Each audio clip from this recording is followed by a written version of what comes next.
When she was born, she went straight into the neonatal unit because she had some holes in her heart. They had her in a bassinet. And so the first time I really got to see her after she was born and they whisked her out of the room, she was on her stomach, had a head full of IVs on her because they couldn't get the IVs in her legs for some reason.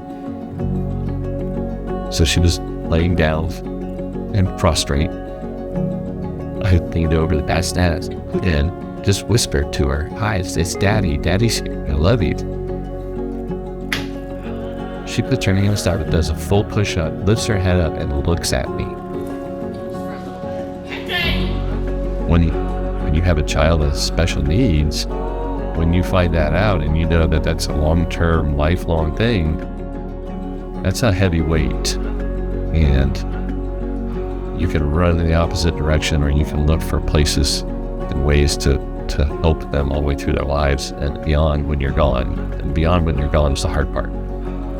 So the Haven's one of these places that you can look at that and go, I think we got that part figured out. Well, my wife and I were married for 32 years, and about 15 years ago, she developed breast cancer. It went into remission. Love you, Shelly. And it wasn't easy explaining to the kids where Mom was. My son, Paul, who was also here at the Haven, was having more and more seizures. And while we were away, he had 2 back-to-back seizures, and his heart stopped, and paramedics just couldn't get it back running again. They've helped a lot with that.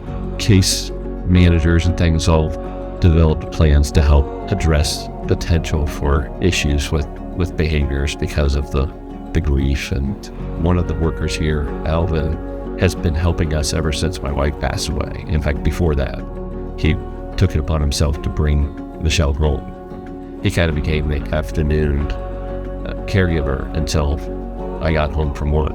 And sometimes Becky would just let her sit for office if I couldn't get there. They did a lot here to just look out for her and make sure she felt like she was part of the family. And obviously the campus and things are just fabulous. Has a better community feel and not a giant room full of people that got dumped there for the day.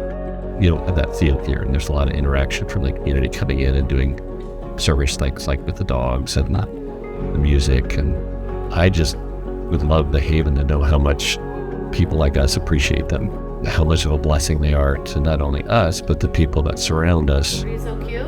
Yes. Because if our kids are safe and we can go do our jobs and we can develop our finances in a way that will take care of them when we're gone.